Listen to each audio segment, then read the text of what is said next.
Under the direction of Kathy Casey, the cross-country programs at UIndy keep getting better each and every season. They've got a big meet coming up in Terre Haute this weekend, the site of the NCAA championships, and their goal to get back there at the end of November. How are the training sessions? How's that first meet gone for your team? We're looking really good. The seniors basically this year are very thick on either side, and they've done their homework over the summer.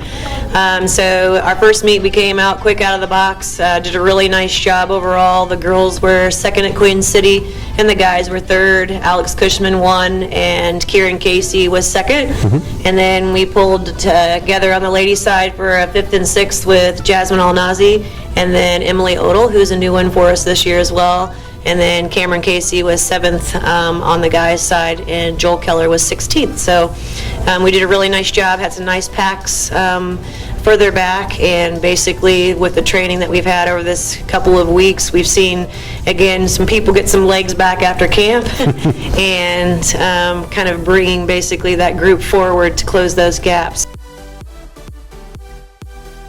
Thoughts on goals for both the men's and women's side this fall? What's going to make this a good season for both teams? You know, I've heard that the GLVC is, for women especially, is kind of up for grabs. Bellarmine just beat 2 weeks ago Southern Indiana on their own course down there by a point. And I think that was a little unexpected. USI's guys, of course, are very strong still with Johnny Guy up top, but Alex is ready to go.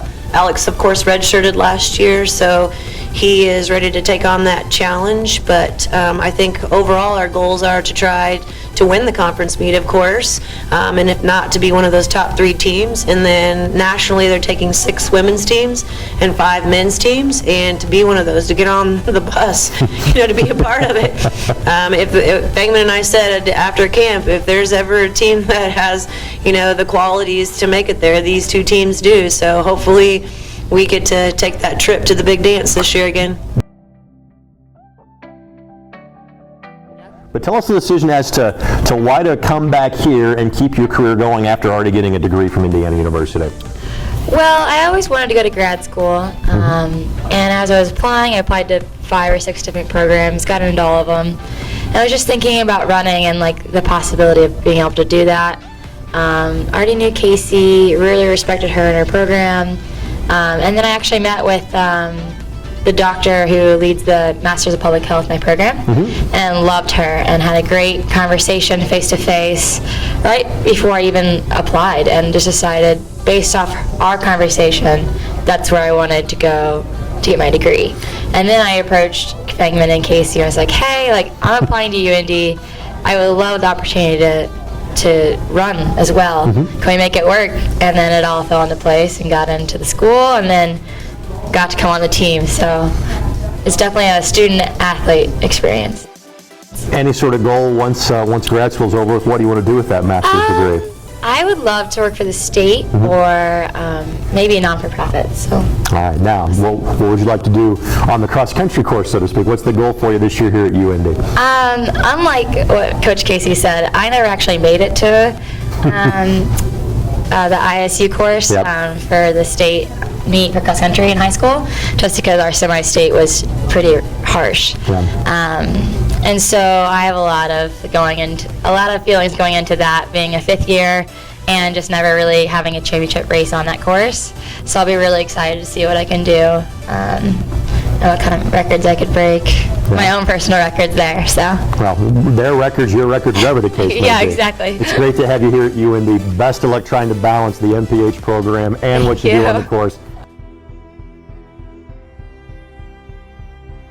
In talking with Coach Casey, 17 deep on both the men's and women's side, what sort of competitive atmosphere does that provide in training for you and your teammates?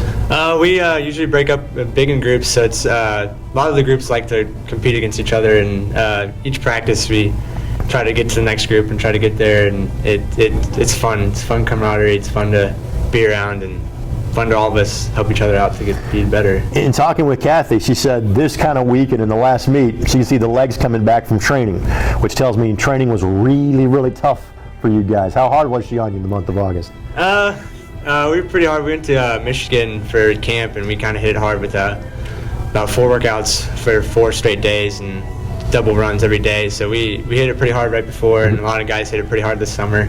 So it's good to have it back, though. Good to have our legs coming back and ready for a strong season. Right, tell us how things are going for you in the classroom. Going well. I'm a double major in history and secondary education, so junior block year it's kind of hard. But balancing things is difficult, but I've learned to do it pretty well. So I would think being a history teacher might be in your future? Yeah, definitely in my future. And maybe some coaching might be in there as well? Yeah, that is definitely what I want to do. All right, now tell us about what's going to make this a good year for you. What are some personal goals you set for this your junior year? I think making a good year is just trying to be in that top 7, trying to be with that team. Our team goal is going to nationals. I'm more of a team guy anyways, so I want to see our team do pretty well. And being the leader and the voice of the team for the younger guys and for the older guys.